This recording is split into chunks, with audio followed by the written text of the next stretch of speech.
On Christmas Eve in my Florida home, after gifting my son, Eddie, a BMW and handing his wife, Maureen, a designer purse, I waited for the moment they would hand me something, anything, that showed I mattered. Instead, my son smirked and said, "Mom, thanks for everything, but Maureen told me it's time you learned a lesson. So, no gifts for you." Maureen sat back with a satisfied smile, unaware that I had come prepared to teach a lesson of my own. My name is Ruth Dawson. I am 73 years old. And if you had told me last Christmas that this year I would be sitting alone in my Naples home, with no plans except sharing this story with strangers who understand betrayal better than my own blood, I would never have believed you. But here I am. And you know what? I am at peace with it. Because some lessons cost you everything to learn, but they give you back something more valuable than any gift wrapped in shiny paper. They give you yourself. Now, before I tell you what happened that night, I want to know something. Where are you right now? Are you watching this from your living room while wrapping presents? Maybe you're in bed, scrolling late at night because you can't sleep. Or perhaps you're like me, spending the holidays quietly, reflecting on the people who broke your trust. Whatever your story is, drop a comment below and tell me where you're watching from and what your Christmas plans are this year.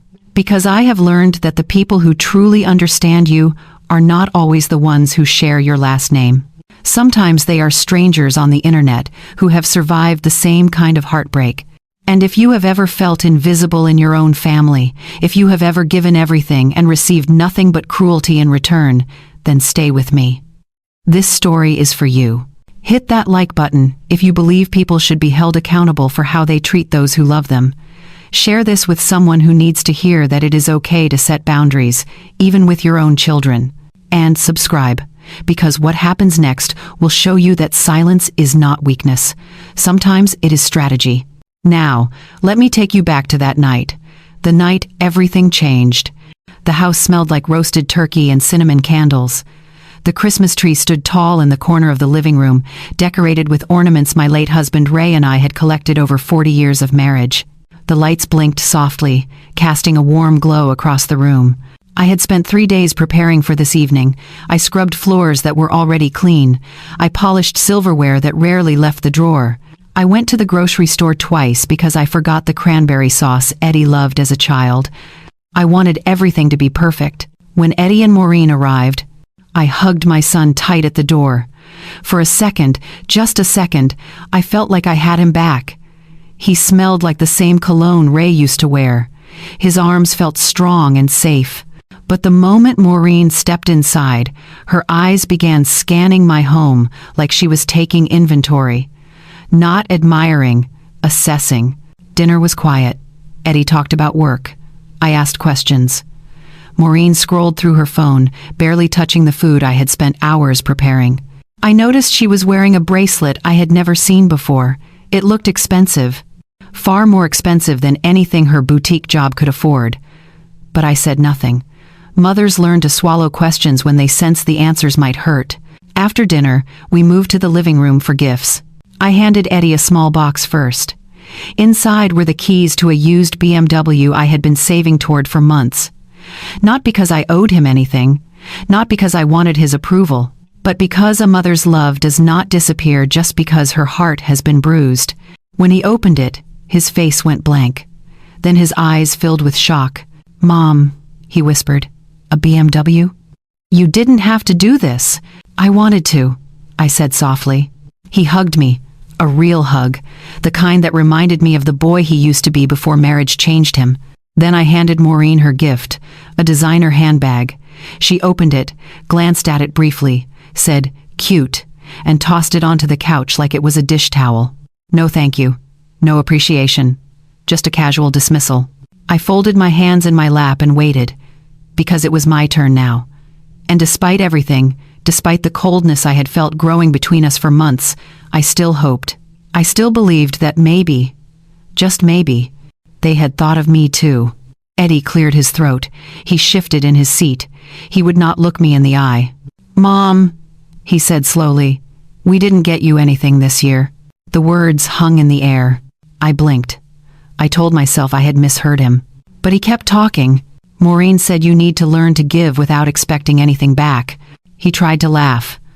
Like it was a joke, like humiliating your mother on Christmas Eve was something light and funny.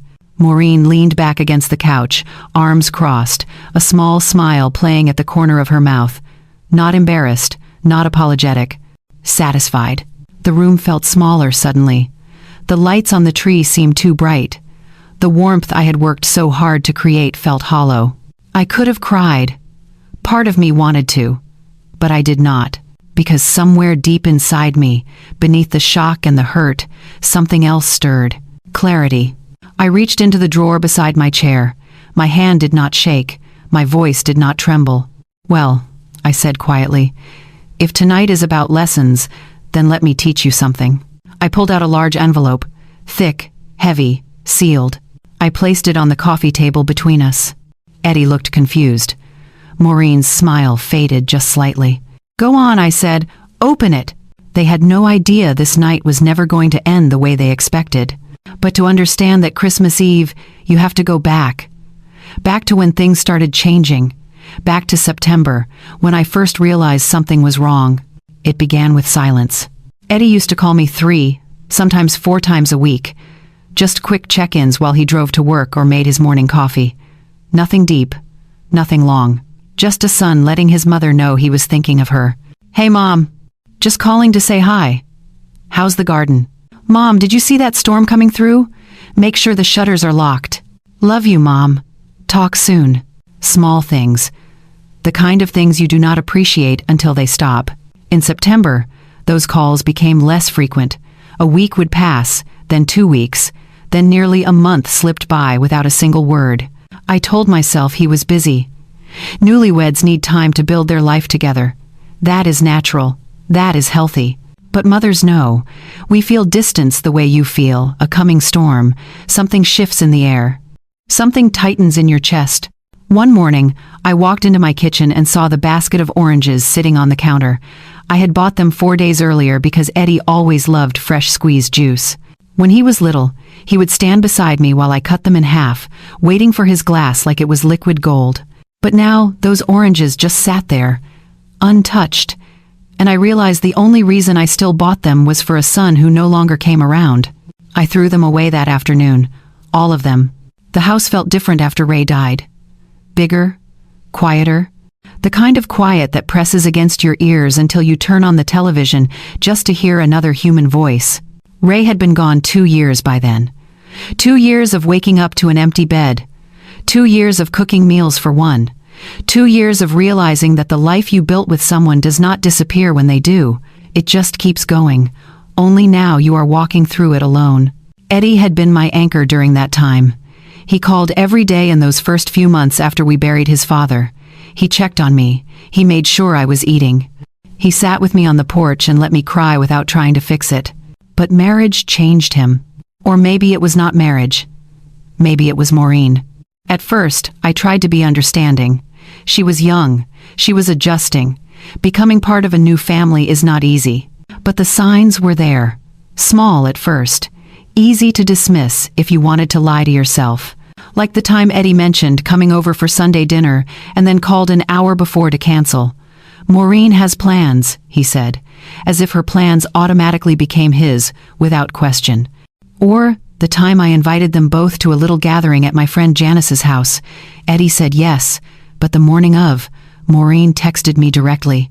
"We won't be able to make it. Eddie needs rest."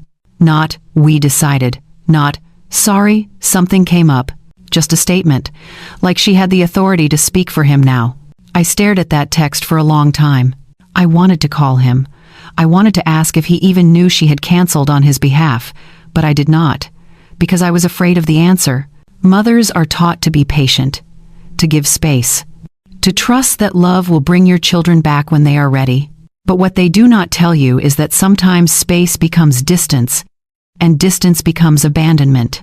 And before you know it, you are standing in your kitchen throwing away oranges because the person you bought them for does not even remember you exist. By late September, I had not seen Eddie in nearly 6 weeks. I tried texting him. Casual things, nothing that sounded desperate. "Hope work is going well. Let me know if you want to come by for dinner. Saw your favorite show is back on. Made me think of you. Miss you, sweetheart." He would reply hours later. Sometimes the next day. Busy. Will let you know. Thanks, Mom. You too. Short. Distant. Like I was someone he barely knew.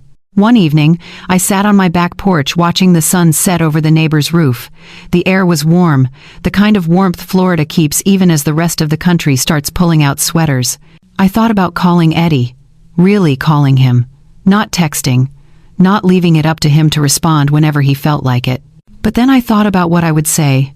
Why do not you call me anymore? Did I do something wrong? Do you still love me? And I realized how pathetic that sounded. A mother begging her grown son for attention. So, I did not call. I just sat there, watching the sky turn pink and orange, feeling the weight of loneliness settle deeper into my bones. The next morning, my phone buzzed. A text from Eddie. For a second, my heart lifted. Maybe he was thinking of me. Maybe he wanted to visit.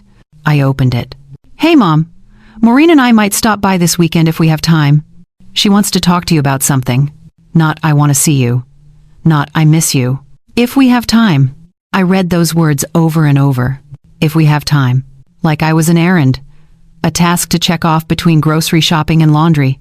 And the second part. She wants to talk to you about something. Not Eddie. Maureen. I set the phone down on the kitchen table and stared at it for a long time. Something inside me knew. Not the details. Not the full picture. But enough. Enough to know that the son I raised, the boy who used to hug me goodnight and tell me I was the best mom in the world, was slipping away. And the woman he married was the one holding the door open. They came over that Saturday. I spent the morning cleaning even though the house was already spotless. I vacuumed the living room twice. I changed the hand towels in the bathroom. I set out fresh flowers on the dining table. Old habits. The things mothers do when they want their children to feel welcome. I made Eddie's favorite meal. Roast chicken with garlic mashed potatoes and cornbread. The same dinner I used to make every Sunday when he was growing up. The same dinner Ray would sit down to after a long day, loosening his tie and saying, "Ruth, you outdid yourself again." I wanted Eddie to walk in and smell home. I wanted him to remember what it felt like to be loved without conditions. When they arrived, Eddie hugged me at the door. A quick hug, polite, the kind you give someone you are obligated to see, not someone you miss. Maureen stepped in behind him wearing sunglasses even though the sun was already setting. She slid them up onto her head and glanced around my home the way someone inspects a hotel room they are not sure they want to stay in. "Smells good," Eddie said, trying to sound cheerful.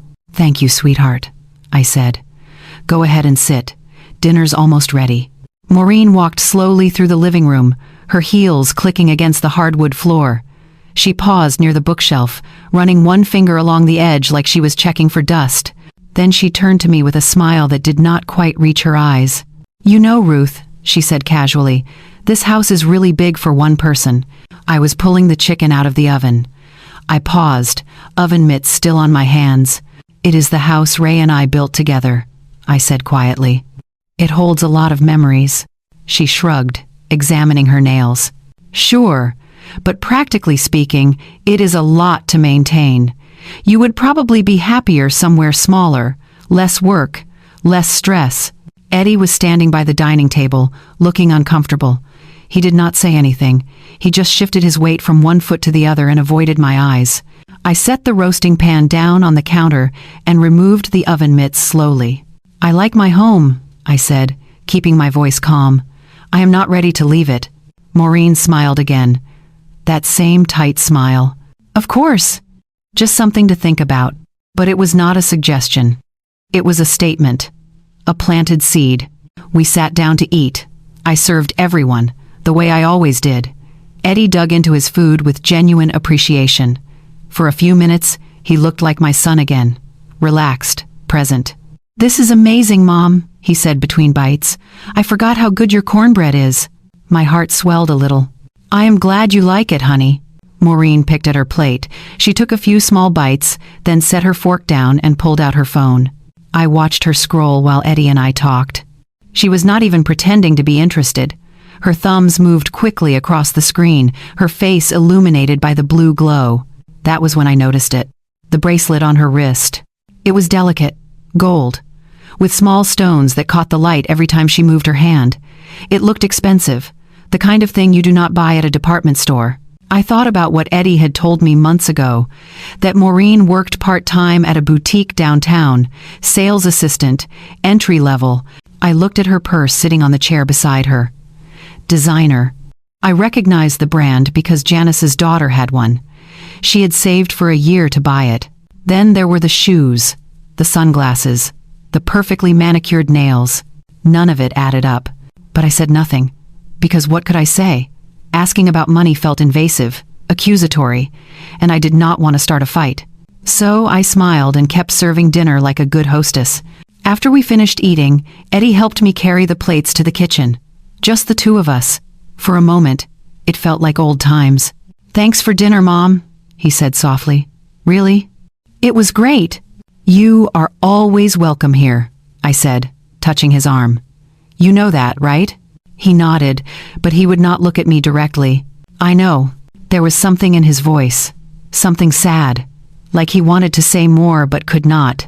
Before I could ask, Maureen called from the living room. "Eddie, come here for a second." He tensed. Then he gave me a quick smile and walked back out. I stood at the sink, rinsing dishes, listening to their muffled voices in the other room. I could not make out everything, but I heard enough. Maureen's voice, low and insistent. "This place could sell for so much. We could finally stop renting. You know we need this." Eddie said something I could not hear. Then Maureen again, louder this time. "She does not need all this space. She is one person, Eddie. One person. And we are struggling." My hand stopped moving. The water ran over the plate I was holding, but I did not feel it. "We need this. Not maybe she would be happier downsizing. Not it might be easier for her. We need this." They were not thinking about what was best for me. They were thinking about what they could take. I turned off the water and stood there, gripping the edge of the sink, staring out the window into the backyard. The same backyard where Ray and I used to sit on Sunday mornings with coffee. The same yard where Eddie learned to ride his bike. The same home we spent 30 years filling with love and laughter and the small, ordinary moments that make a life worth living. And now my son's wife was standing in my living room, calculating its value like it was nothing more than a transaction. I dried my hands slowly. I took a deep breath. Then I walked back into the living room with a smile on my face. "Anyone want dessert?" I asked brightly. "I made peach cobbler." Maureen glanced at her phone. "Actually, we should get going. Early morning tomorrow." Eddie nodded quickly, like he was relieved to have an excuse to leave. They gathered their things. Maureen gave me a brief, obligatory hug. Eddie hugged me a little longer, but it still felt distant.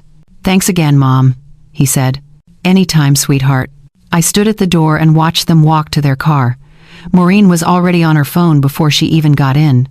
Eddie looked back once, just once, and gave me a small wave. Then they drove away. I closed the door and leaned against it. The house was quiet again. Too quiet. I walked back into the dining room and looked at the table.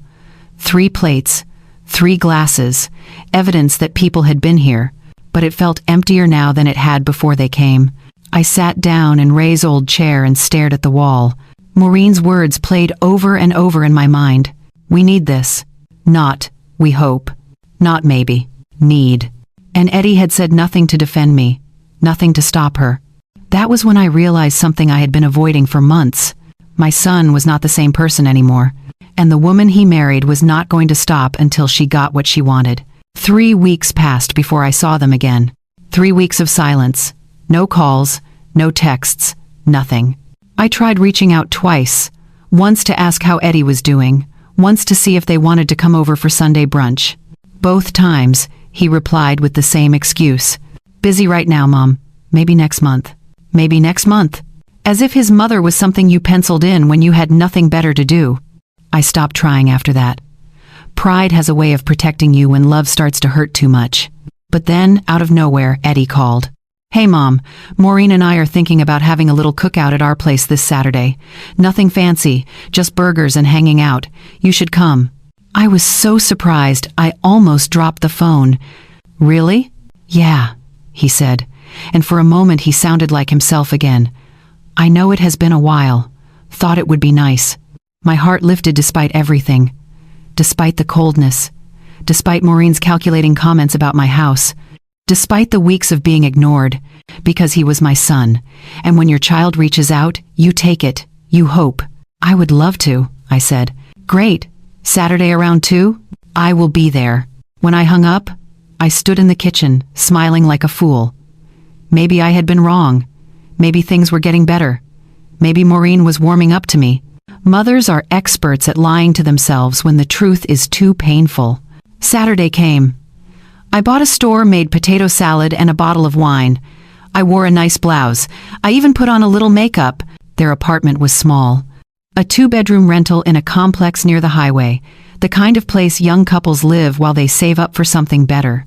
Eddie greeted me at the door with a genuine smile. Hey Mom, come on in. The apartment smelled like charcoal and grilled meat. Maureen was inside, setting paper plates on a folding table. She glanced up when I entered. Oh, hey Ruth. Not warm, not cold, just neutral. Hi Maureen, I brought potato salad. Great, you can put it in the fridge. Eddie took the bowl from me and walked it to the kitchen. I followed, looking around. The apartment was neat but sparse. Minimal furniture, a small television, a couch that looked like it came from a thrift store. But what caught my eye was the shopping bag sitting on the counter. I could see the edge of a box inside, a designer shoe box, another one. Eddie saw me looking and quickly moved the bag out of sight. So, you want something to drink, Mom? I have iced tea. That sounds perfect. We went out to the small balcony where Eddie had set up a tiny grill. It overlooked the parking lot, but he had tried to make it nice. A couple of folding chairs. A string of lights he must have borrowed from somewhere. For a little while, it felt normal. Eddie flipped burgers. I asked him about work. He talked about a project he was managing. He laughed at something I said. It was the most relaxed I had felt around him in months. Maureen stayed inside, on her phone as usual. Then she stepped out onto the balcony, still scrolling. Babe, I am going to take this call real quick, she said without looking up. Eddie nodded. Sure. She walked down the stairs toward the small patch of grass near the fence that separated the complex from the next property over. Eddie and I kept talking. He told me about a coworker who reminded him of his father, the way the man organized his desk, the way he told terrible jokes but somehow made people laugh anyway. It was the first time Eddie had mentioned Ray in months. I smiled, even though my throat felt tight. Your dad would have liked him, I said softly. Eddie nodded. Yeah, he would have. Then I heard it. Maureen's voice. She was standing near the fence, her back to us, phone pressed to her ear. Her voice was low, but the wind carried it just enough. No, he does not suspect anything. Just give me time. I froze. Eddie was focused on the grill, oblivious. Maureen kept talking. Once the house sells, everything will fall into place. I just need him to convince her. My stomach dropped. I tried to keep my face neutral. I picked up my iced tea and took a sip even though my hands were shaking. Maureen laughed softly into the phone. Trust me, she will not see it coming. Eddie flipped a burger and glanced over at her. She okay? He asked me absently. I nodded, not trusting my voice. Maureen said a few more words I could not make out, then ended the call. She turned and walked back up the stairs, slipping her phone into her pocket like nothing had happened. Everything good? Eddie asked. Yeah, just work stuff, she said smoothly. She sat down in the chair beside me and smiled. That same tight smile I had seen at my house. I looked at her, really looked at her. And for the first time, I did not see my son's wife. I did not see someone trying to adjust to a new family. I saw someone with a plan. The rest of the cookout passed in a blur.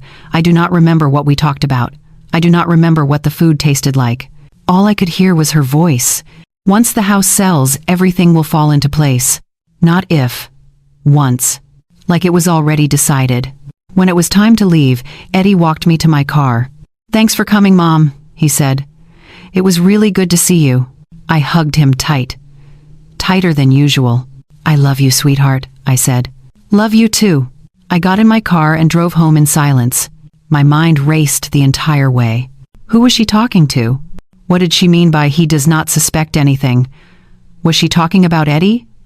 Was there someone else? And the house. My house. She was already planning for it to be sold. already dividing up money that was not hers, already treating my home like it was a done deal. I pulled into my driveway and sat there for a long time, staring at the front door. The house Ray and I saved for. The house we painted together. The house where we raised our son. She wanted it, and she was using Eddie to get it. But worse than that, there was something else going on. Something Eddie did not know about. Something she was hiding. I needed to know the truth. Not guesses. Not suspicions. The truth. I pulled out my phone and scrolled through my contacts until I found Janice's number. She answered on the second ring. "Ruth, everything okay?" "No," I said quietly. "I need your help." There was a pause. "Come over," she said. "Right now." I started the car and backed out of the driveway. Because I was done pretending everything was fine. I was done waiting for things to get better on their own. If my son was being manipulated, if my home was being targeted, if there were secrets being kept, I needed to know. And I was going to find out. Janice lived 10 minutes away in a small yellow house with a garden that always looked better than mine. She had been my friend since Eddie was in diapers. She was there when Ray proposed. She was there when Eddie was born. She was there when Ray died. If anyone would understand, it was her. She opened the door before I even knocked. "Come in," she said, stepping aside. I walked into her living room and sat down on the couch where I had sat 100 times before, but this time felt different, heavier. Janice poured 2 glasses of sweet tea and handed me one. Then she sat down across from me and waited. I told her everything. The phone calls that stopped. The dinner where Maureen suggested I sell my house. The cookout where I overheard her talking about a plan. The expensive things she kept buying. The way Eddie had changed. When I finished, Janice was quiet for a long moment. Then she leaned forward and took my hand.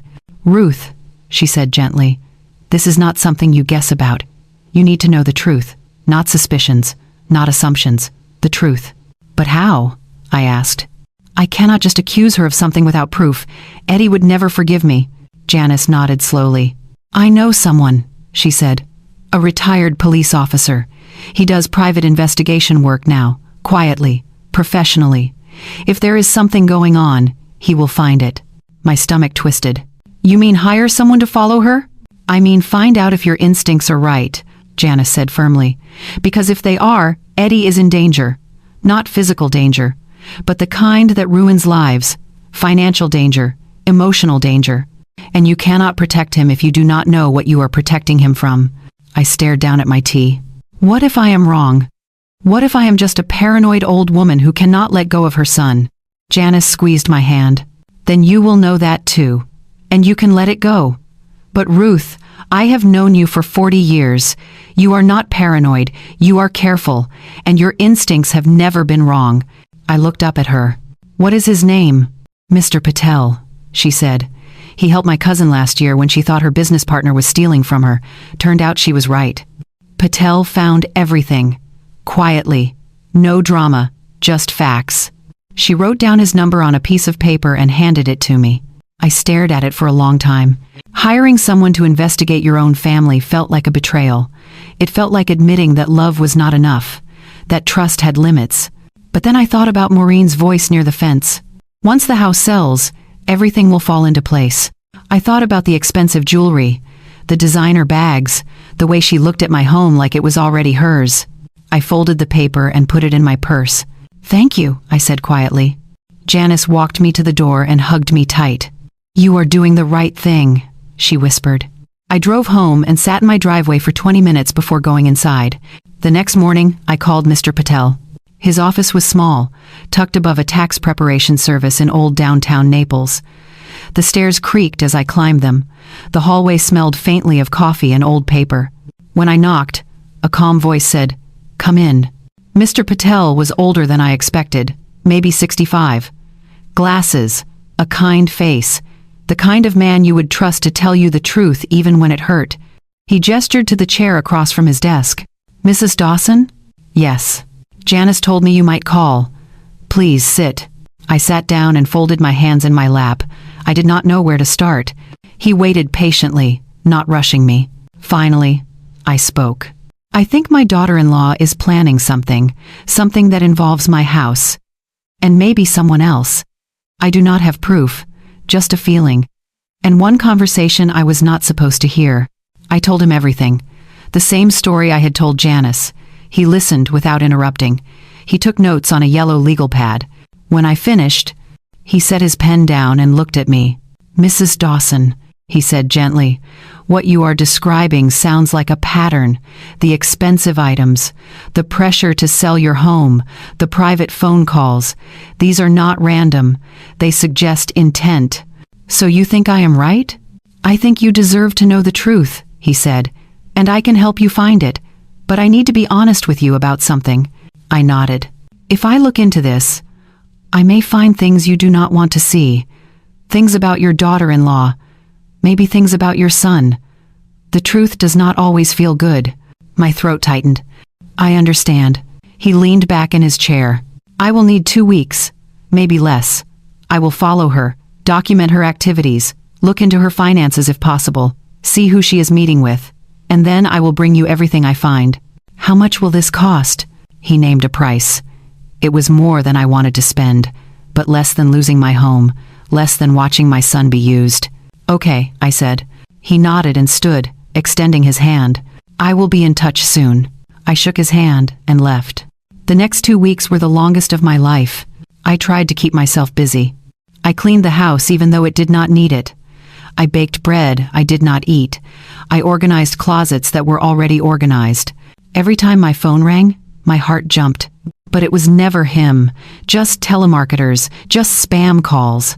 Eddie texted me once during those 2 weeks. "Hey Mom, hope you are doing okay. We will try to visit soon." We will try. Not, "we miss you." Not, "we want to see you." We will try. I stared at that message for a long time before replying. "Looking forward to it, sweetheart." I did not hear back. At night, I lay awake staring at the ceiling, imagining what Patel might find. Part of me hoped he would find nothing, that Maureen was just materialistic, that the phone call meant something harmless, that I was overreacting. But another part of me, the part that had been silenced by doubt and guilt for months, knew better. Mothers know. We feel danger around our children the way animals sense storms. And I had been sensing this storm for a long time. On the 14th day, my phone rang. Unknown number. I answered. "Mrs. Dawson, this is Mr. Patel." My hand tightened around the phone. "Yes? I have what you asked for," he said quietly. "You should come by." My heart sank. "Did you find something?" There was a pause. "Yes," he said. "I think it is better if we talk in person." I closed my eyes. "I will be there in an hour." I hung up and sat down on the edge of my bed. My hands were shaking. For 2 weeks, I had been telling myself that maybe I was wrong. Maybe this was all in my head. Maybe I was just a lonely widow looking for problems where there were none. But the tone in Patel's voice told me everything I needed to know. He had found something. And it was bad. I stood up slowly, grabbed my purse, and walked to my car. The drive to his office felt longer than it should have. Every red light seemed to last forever. Every turn felt deliberate. When I finally climbed those creaky stairs again and knocked on his door, he opened it immediately. His face was serious. "Come in, Mrs. Dawson." I walked inside and sat in the same chair I had sat in 2 weeks ago. Patel sat down across from me and placed a thick manila folder on the desk between us. He looked at me for a long moment. "Before I open this," he said gently, "I want you to know that what you are about to see is going to hurt. But you asked for the truth, and you deserve it." I nodded, my throat too tight to speak. He opened the folder slowly, and then he said the words I will never forget. "You should brace yourself." The first thing Mr. Patel pulled from the folder was a photograph. He slid it across the desk toward me, without saying a word. I picked it up with trembling hands. It was Maureen, standing outside a restaurant I did not recognize, wearing a dress I had never seen her in, smiling. But she was not alone. A man stood beside her, tall, well-dressed. His hand rested on the small of her back in a way that was far too familiar, too comfortable. I stared at the photo, trying to make sense of it. "Who is this?" I asked quietly. "His name is David Brennan," Patel said. "He owns a commercial real estate firm in Fort Myers." I looked up at him. Real estate. Patel nodded slowly. He pulled out another photograph. This one showed Maureen and the same man getting into a sleek black car. His hand was on her waist again. She was laughing. Another photo. The two of them entering a hotel.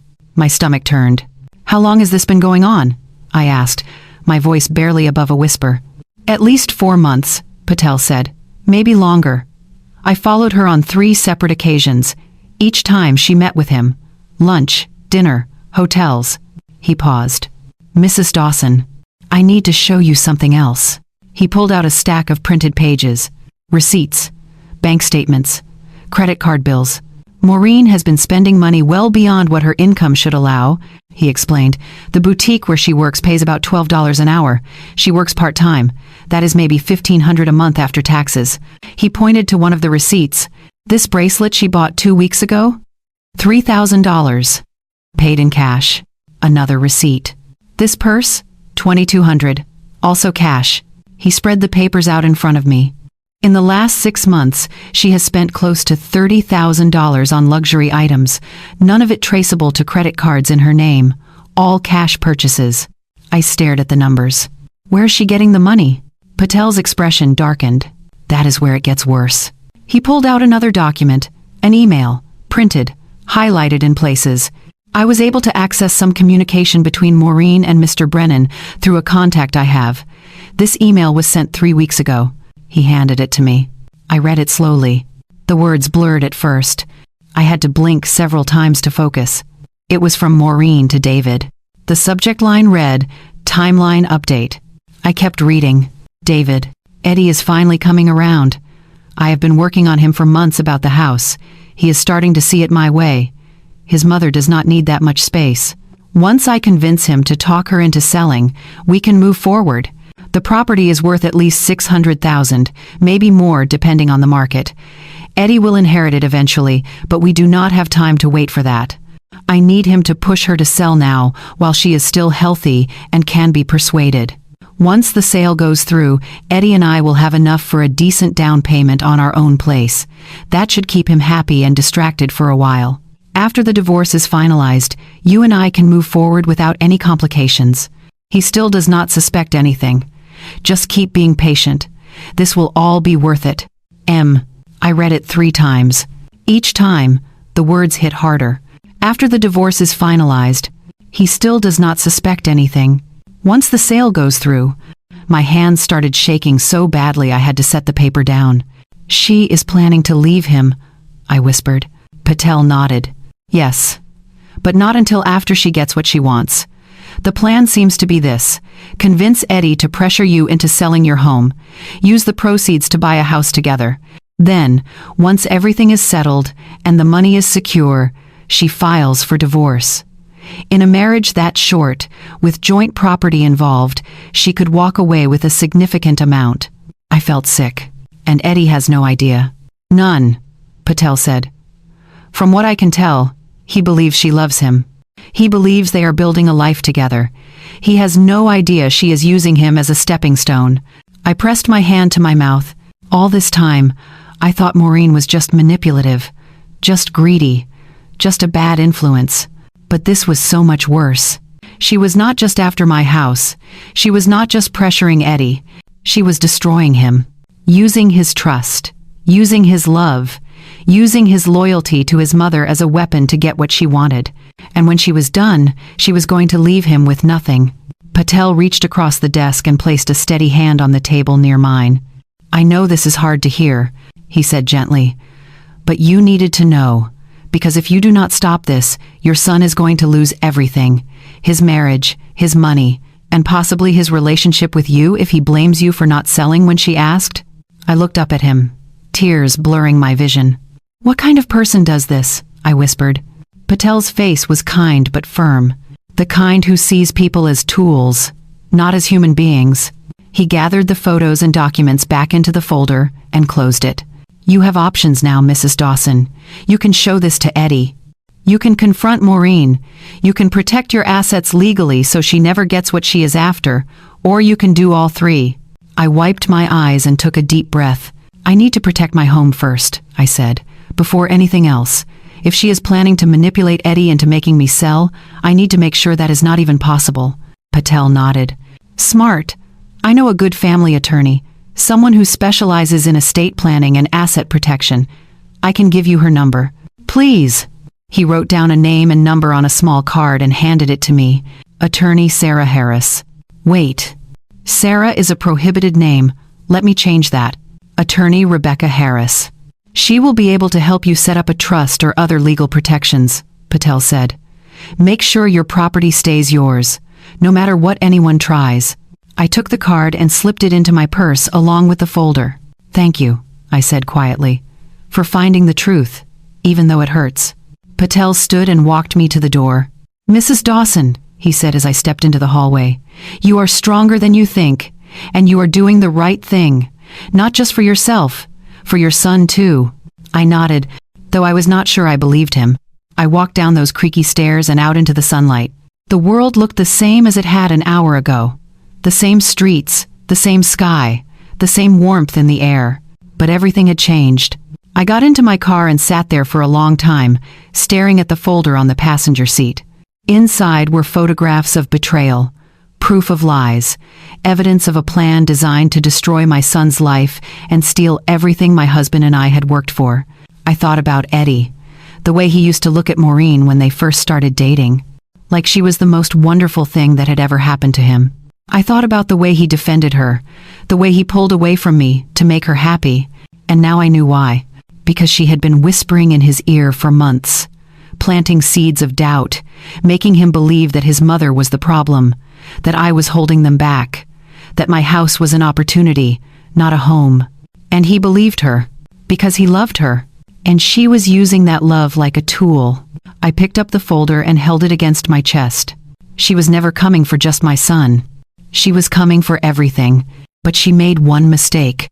She underestimated me. She thought I was just a lonely old widow who would do anything to keep her son happy. She thought I would be easy to manipulate, easy to pressure, easy to break. She was wrong.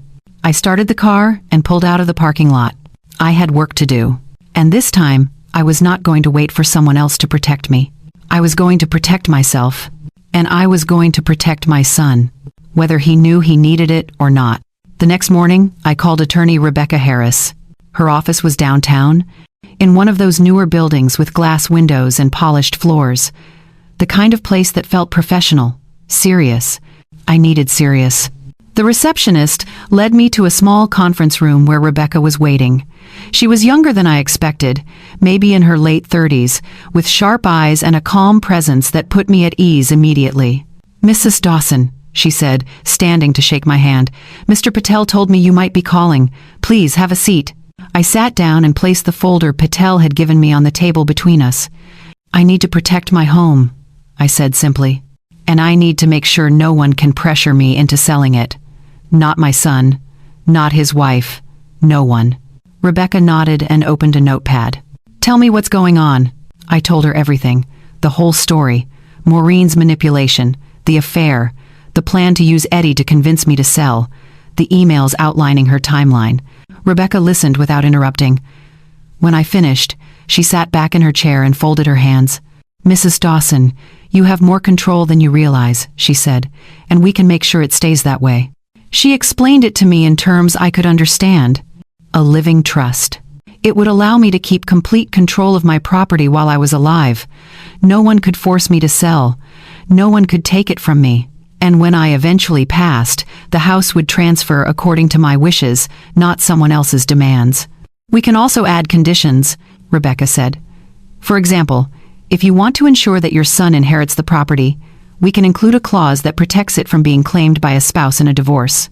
We can also specify that if anyone has attempted to manipulate or pressure you into selling, they are excluded from inheritance entirely." I stared at her. "You can do that?" "Absolutely. It's your property, Mrs. Dawson. You get to decide what happens to it. Not your son, not his wife, you." For the first time in months, I felt something I had almost forgotten. Power. Not over other people, but over my own life, my own choices. "I want that," I said firmly. "All of it." Rebecca smiled. "Good. I'll draft the documents. You'll need to sign them in front of a notary, and I'll make sure everything is filed properly. Once it's done, your home is protected. Permanently." She paused. "But I have to ask. What are you planning to do about your son? Are you going to tell him what you found?" I thought about that for a long moment. "Yes," I said quietly, "but not yet. Not until I'm ready. Not until he can see the truth with his own eyes." Rebecca nodded slowly. "Just be careful. Confrontations like this can go badly if they're not handled right. People don't always react the way you hope they will." "I know," I said, "but he deserves to know, even if it destroys him, because if I don't tell him, she will destroy him anyway." Rebecca reached across the table and placed her hand over mine. "You're doing the right thing," she said gently, "for yourself and for him." 3 days later, I returned to her office to sign the papers. The documents were thick, full of legal language I only half understood. But Rebecca walked me through every page, every clause, every protection. When I signed my name at the bottom, I felt something shift inside me. Strength. The house was mine. Fully, legally, irrevocably. Maureen could scheme all she wanted. She could whisper in Eddie's ear. She could plan and manipulate and lie, but she would never get my home. I walked out of that office with my head held higher than it had been in months. That evening, I sat at my kitchen table with Patel's folder spread out in front of me. Photographs, receipts, emails, bank statements, evidence of betrayal, proof of lies. I studied every detail. I memorized the timeline. I read the emails until I could recite them from memory. And then I started planning. I thought about Eddie, about the son I raised, the boy who used to hold my hand when we crossed the street. The teenager who brought me flowers on Mother's Day even when he had no money. The young man who cried at his father's funeral and told me he would always take care of me.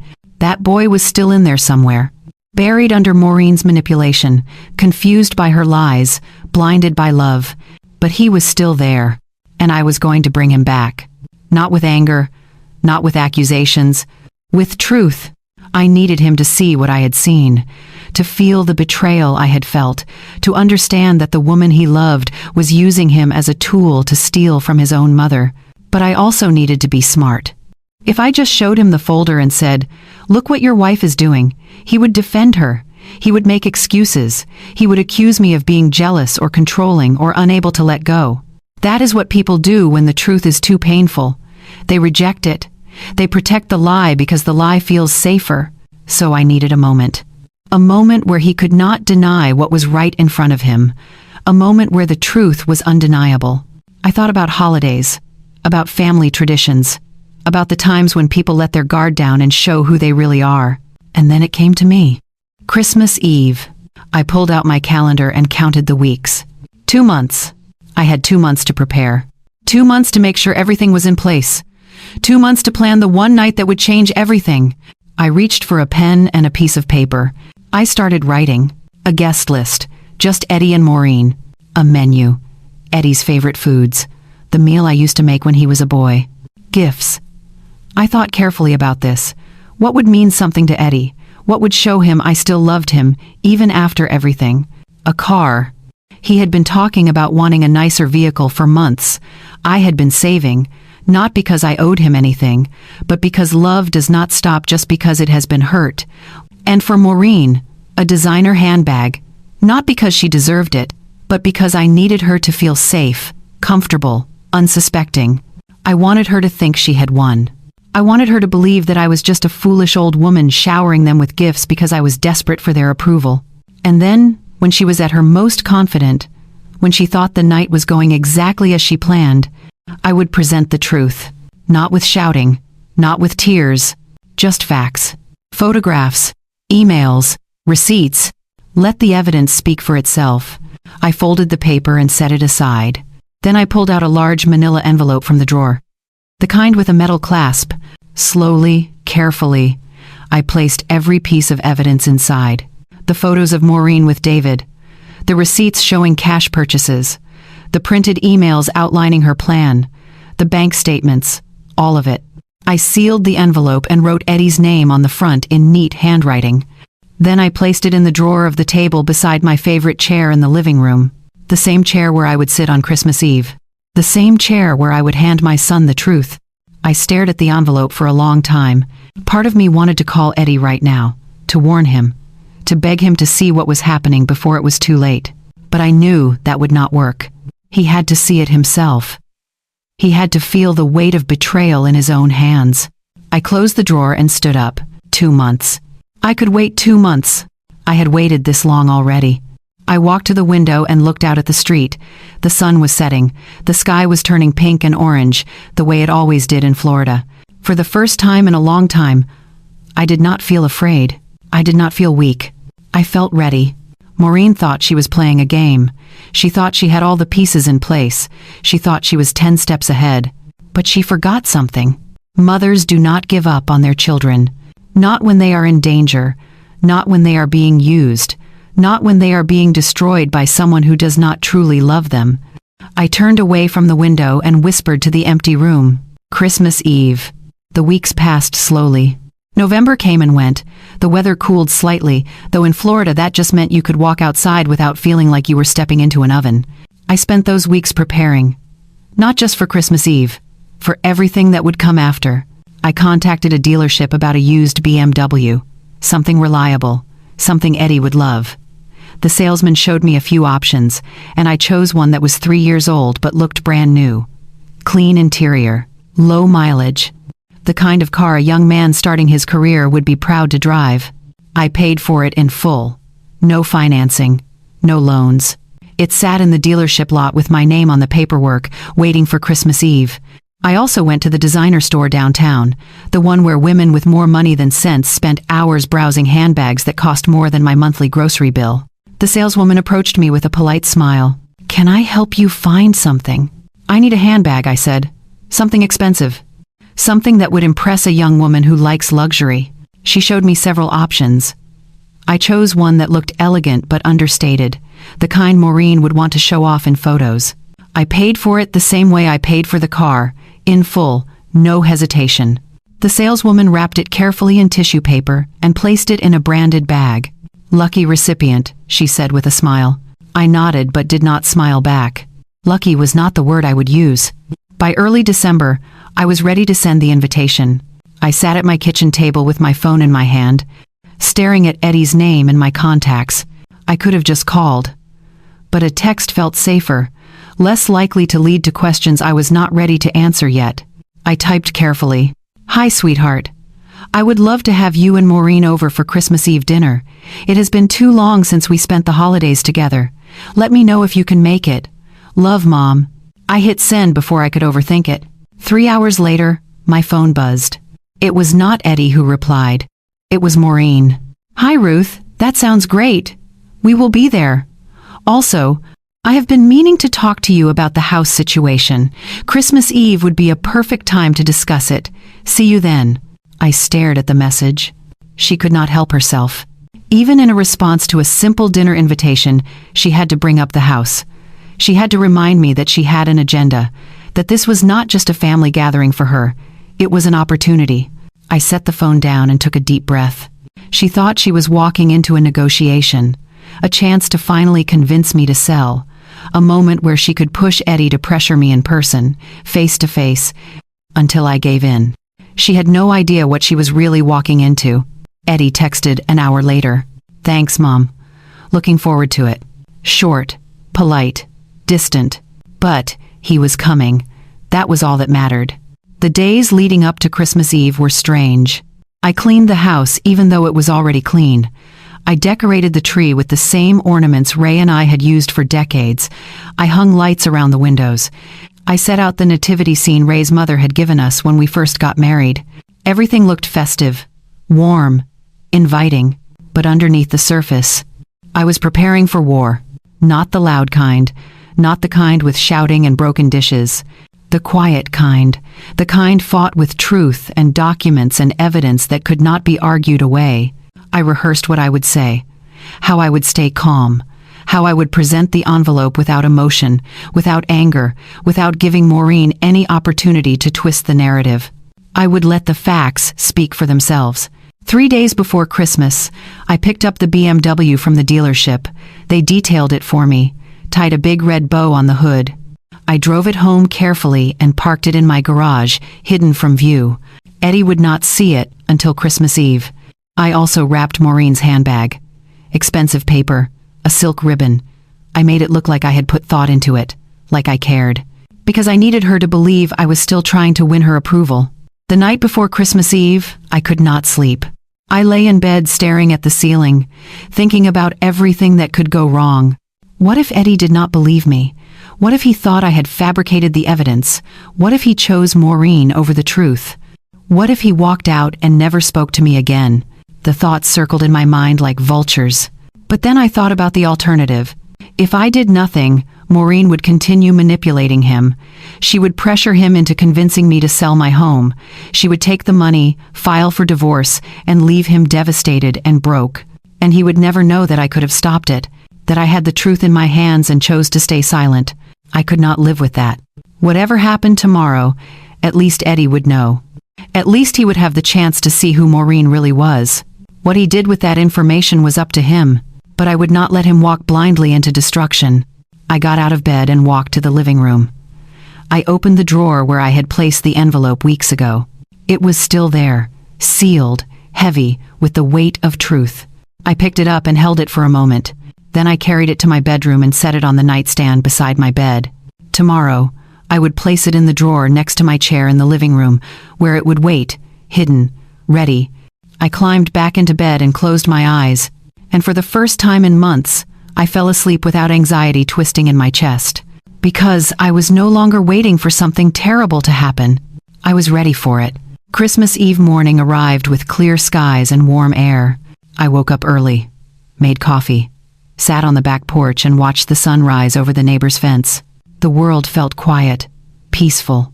I thought about Ray, about what he would say if he were here. He would probably tell me I was doing the right thing, that protecting Eddie meant telling him the truth, even when it hurt. Ray never liked liars. He had no patience for manipulation or deceit.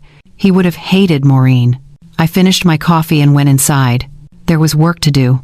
I spent the morning cooking: roast turkey, garlic mashed potatoes, cornbread, green beans with bacon, cranberry sauce. All of Eddie's favorites. The house filled with the smell of home. The kind of smells that make you feel safe, loved. I set the table with the good china, the silverware Ray and I received as a wedding gift, the cloth napkins I only used on special occasions. Everything looked perfect. I placed the wrapped handbag under the tree. I put the small box with the car keys beside it. Then I walked to my bedroom and picked up the envelope. I carried it to the living room and placed it in the drawer beside my chair. Out of sight, waiting. I stood there for a moment, staring at the closed drawer. Tonight, everything would change. Either Eddie would see the truth and choose to protect himself, or he would reject it and choose Maureen. Either way, I would know. And I would finally stop living in this painful limbo of watching my son be destroyed and being powerless to stop it. I took a deep breath. Then I went to the kitchen to finish preparing dinner. It was almost time. They arrived at 6 o'clock sharp. I heard the car pull into the driveway and took a deep breath before opening the door. Eddie stood on the porch holding a bottle of wine. He smiled when he saw me, but it did not quite reach his eyes. The kind of smile you give when you are not sure what to expect. "Hey, Mom. Merry Christmas." "Merry Christmas, sweetheart." I hugged him tight. He hugged back, but only for a moment before stepping away. Maureen walked up behind him, scrolling on her phone. She glanced up briefly. "Hi, Ruth. Something smells good." "Thank you. Come in. Dinner is almost ready." They stepped inside. Eddie looked around at the decorations, the tree, the table set with china. "Wow, Mom, you really went all out." "I wanted it to be special," I said softly. Maureen wandered into the living room, her eyes scanning everything. The furniture, the walls, the windows. She was doing it again. Assessing. Calculating. I watched her for a moment, then turned back to Eddie. "Would you like something to drink before dinner?" "Sure, I'll take some water." We walked to the kitchen together, just the two of us. For a brief second, it felt normal. "How have you been, Mom?" he asked. "Good," I said, pouring him a glass. "Busy getting ready for tonight." He nodded, but his mind seemed somewhere else. "And you?" I asked. "How's work?"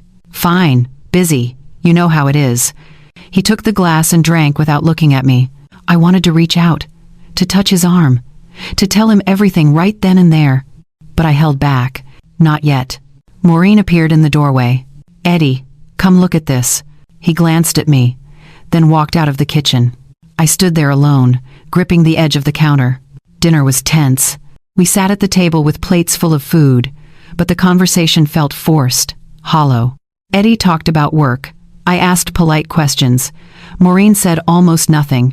She picked at her turkey, scrolled through her phone between bites, and checked her watch twice, like she had somewhere better to be. I tried to ignore it. I focused on Eddie. On the way, he ate the mashed potatoes the same way he had as a child, mixing in too much butter. For a moment, I allowed myself to remember the boy he used to be. The boy who laughed at my terrible jokes. The boy who helped me carry groceries without being asked. The boy who told me I was the best cook in the world even when I burned the roast. That boy was still in there. I had to believe that. After dinner, we moved to the living room. The tree lights blinked softly. The room felt warm, almost peaceful, but my heart was pounding. "Should we do gifts?" I asked, keeping my voice light. Eddie nodded. "Sure." I reached under the tree and pulled out the small box first, the one with the car keys inside. I handed it to Eddie. "This is for you, sweetheart." He looked surprised. "Mom, you didn't have to get me anything." I wanted to. He opened the box slowly. When he saw the keys, his face went blank. Then his eyes widened. "Mom, are these?" "Go look in the garage," I said quietly. He stood up, holding the keys like they might disappear if he moved too fast. He walked to the side door that led to the garage and opened it. I heard his breath catch. "Mom, a BMW." He turned to look at me, his face a mixture of shock and disbelief. "You didn't have to do this." "I know," I said, "but I wanted to. You work hard. You deserve something nice." He walked back into the living room and hugged me. A real hug this time, the kind that reminded me why I was doing all of this. "Thank you," he whispered. "I don't know what to say." "You don't have to say anything." He pulled back, his eyes glistening slightly. Maureen was still sitting on the couch, watching with an unreadable expression. I picked up the second gift. The designer handbag. "And this is for you, Maureen." She took it without standing, opened it carefully, lifted the bag out of the tissue paper. For a second, her eyes lit up. She turned it over in her hands, examining the brand label. Then she pulled out her phone and took a quick photo of herself holding it. "Cute," she said flatly. She set the bag down on the couch beside her like it was a throw pillow. "No thank you. No appreciation. Just a dismissive acknowledgement." Eddie frowned slightly, but said nothing. I folded my hands in my lap and waited. This was it. The moment I had been dreading and preparing for at the same time. Eddie cleared his throat. "Mom, about your gift." I looked at him. He shifted uncomfortably. He would not meet my eyes. "We didn't get you anything this year." The words hung in the air. I blinked. My chest tightened. "Oh," I said softly. Eddie tried to laugh it off. "Yeah," Maureen said. "Well, she said you need to learn to give without expecting anything back. You know, like, generosity shouldn't come with strings attached." He was trying to make it sound reasonable, philosophical even. But the words landed like stones. I looked at Maureen. She was leaning back against the couch, arms crossed, a small, satisfied smile on her face. Not embarrassed, not apologetic, proud. Eddie kept talking, his voice growing quieter. "It's not personal, Mom. It's just, Maureen thinks it's important that we all learn to be less materialistic, especially around the holidays." He gestured vaguely at the gifts I had given them. "You've been so generous, and we appreciate it, we really do. But we thought, maybe this year, you could just enjoy giving without needing something in return." His voice trailed off. Maureen's smile widened just slightly. She thought she had won. She thought this moment, this humiliation, would break me, would make me desperate for their approval, would make me willing to do anything to get back into their good graces, including selling my house. I sat very still. The room felt smaller, the lights too bright. The warmth I had worked so hard to create felt hollow. But I did not cry. I did not beg. I did not react the way she expected. Instead, I felt that same clarity I had felt months ago, the same strength I had felt when I signed the legal documents protecting my home. I reached into the drawer beside my chair. My hand did not shake. I pulled out the envelope. Thick, heavy, sealed with the truth inside. I placed it on the coffee table between us. Eddie looked confused. Maureen's smile faded just slightly. "Well," I said quietly, my voice steady, "if tonight is about lessons, then let me teach you something." I looked directly at Maureen. "Go on," I said. "Open it." Eddie glanced at Maureen, then at the envelope. Maureen leaned forward slowly. Her fingers hesitated for just a moment before she picked it up. She unsealed the metal clasp and pulled out the first photograph. The color drained from her face. Eddie leaned closer, frowning. "What is that?" Maureen tried to shove the photo back into the envelope, but Eddie grabbed her wrist. "Let me see." He pulled the envelope toward him and dumped the contents onto the table. Photographs scattered across the surface. Receipts, printed emails, bank statements. Eddie picked up one of the photos. His hands started to shake. It was Maureen. With another man, his hand on her waist, her smiling up at him. Eddie's face went pale. What is this?" His voice cracked. He picked up another photo. Then another. Then he saw the email. The one where Maureen outlined her plan. The timeline, the divorce, the house. He read it slowly, his lips moving slightly as he processed each word. When he finished, he looked up at Maureen. "Tell me this isn't real." Maureen opened her mouth, closed it, opened it again. "Eddie, it's not what it looks like. Your mother is trying to turn you against me. She's jealous. She's always been jealous." Eddie's hands were trembling now. "Then explain the photos. Explain the emails. Explain this." He held up a receipt for the bracelet she had been wearing for weeks. $3,000, Maureen. Where did you get $3,000? She stammered, tried to form an excuse, but nothing came out that made sense. Eddie stood up, the papers still clutched in his hands. His face was a mixture of shock, anger, and heartbreak. "You were going to leave me," he whispered, "after you got the money from my mom's house. You were going to leave me." Maureen's face twisted. "Your mother was holding us back," she snapped. "We needed that house, Eddie. We deserved it. And she was being selfish." The mask slipped.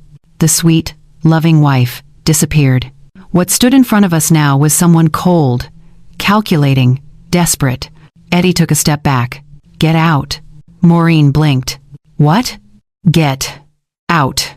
His voice was low, controlled, but shaking with rage. "Eddie, please, just listen." "No," he shouted. "Get out of my mother's house. Now." Maureen stood frozen for a moment. Then, with a burst of fury, she grabbed her purse and the designer handbag I had given her. "Fine. You'll regret this, Eddie. You'll regret choosing her over me." She stormed toward the door, her heels clicking sharply against the floor.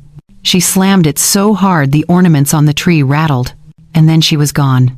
The silence after Maureen left was deafening. Eddie stood in the middle of the living room, still holding the photographs in his trembling hands.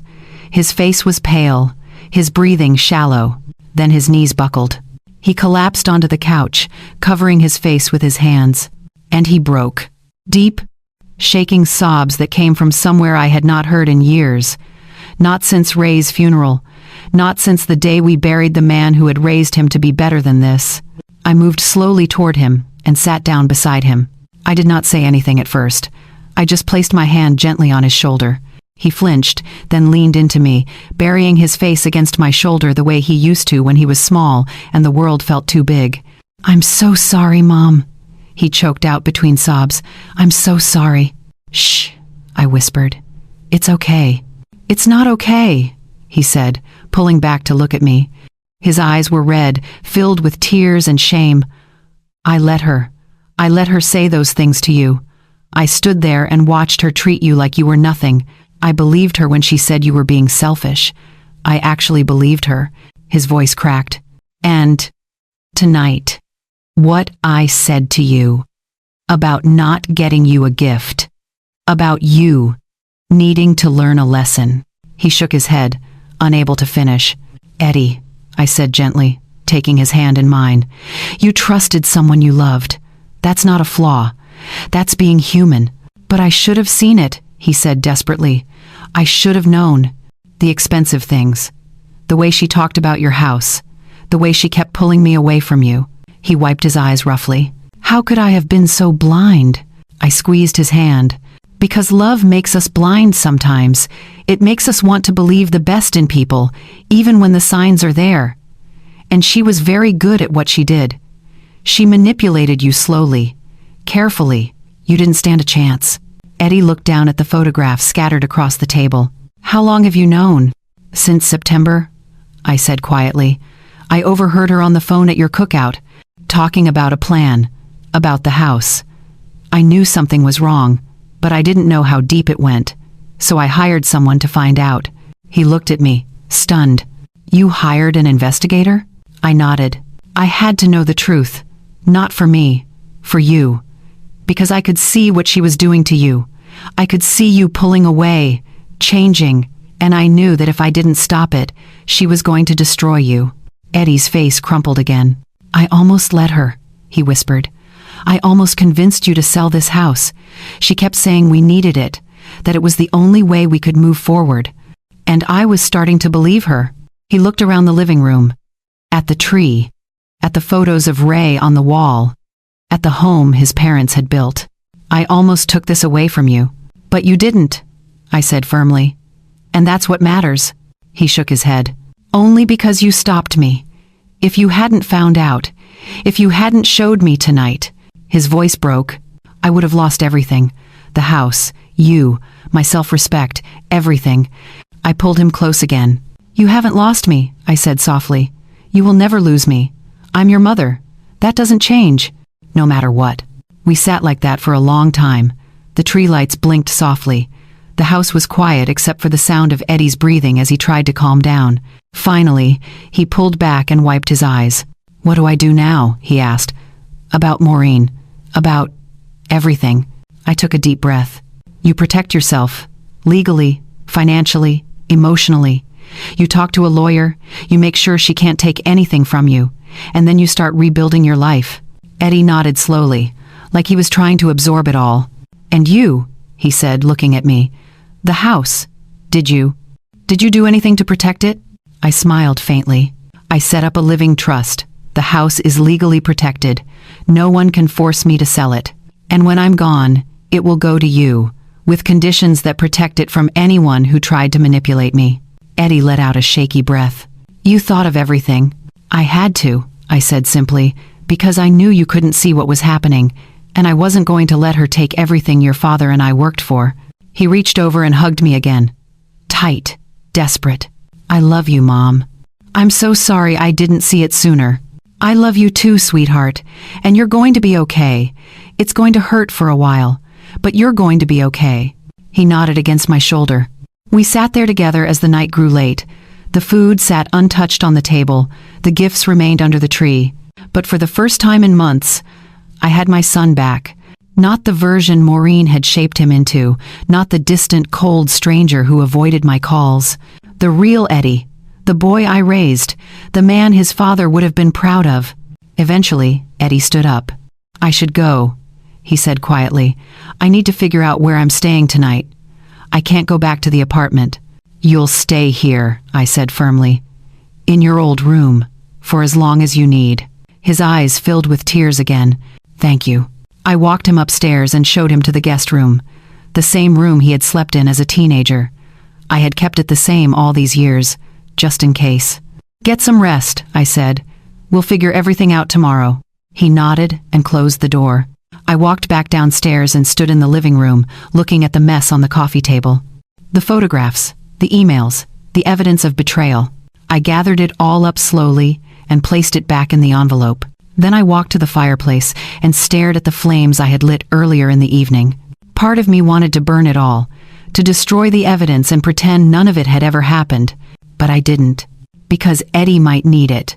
For the divorce, for the lawyers, for proof of what she had done. I set the envelope aside and sat down in my chair. The house was quiet now, peaceful. Christmas Eve hadn't given me joy. It hadn't given me the warm family gathering I had hoped for when I sent that invitation weeks ago. But it had given me something more important: clarity, freedom, and my son back. I thought about Maureen, about where she was right now, probably calling David, probably already planning her next move. But she had lost. She hadn't gotten the house. She hadn't gotten the money. And she had lost Eddie. All because she underestimated a mother's love. All because she thought I was weak. I smiled faintly and looked at the tree. The ornaments Ray and I had collected over the years blinked softly in the light. "We did it, Ray," I whispered. "We protected him." I sat there for a long time, thinking about everything that had happened, everything I had learned. That silence is not weakness. That patience is not surrender. That sometimes the people we love need to be protected from their own choices. And that boundaries, even painful ones, are acts of love. I stood up slowly and turned off the tree lights. Then I walked upstairs to bed. Tomorrow, Eddie would wake up in his childhood room. He would have to face the reality of everything he had lost. He would have to grieve, rebuild, start over. But he would not do it alone.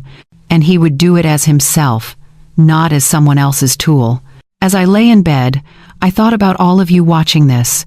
All of you who have felt invisible in your own families. All of you who have given everything and received nothing but cruelty in return. I want you to know something. You are not weak for loving people who hurt you. You are not foolish for giving them chances. But you are also not required to destroy yourself to make them comfortable. You are allowed to set boundaries. You are allowed to protect what is yours. You are allowed to walk away from people who use your love as a weapon, even if those people are your own children. Even if it breaks your heart. Because sometimes the greatest act of love is saying no. If this story resonated with you, if you have ever had to make the painful choice to protect yourself from someone you love, leave a comment below, share your story, let others know they are not alone. And if you believe that people should be held accountable for how they treat those who love them, hit that like button. Share this with someone who needs to hear it. Subscribe so you don't miss the stories that matter. Because we all deserve to be treated with dignity, even by our own family. Especially by our own family. Merry Christmas. And may you all find the courage to protect your peace.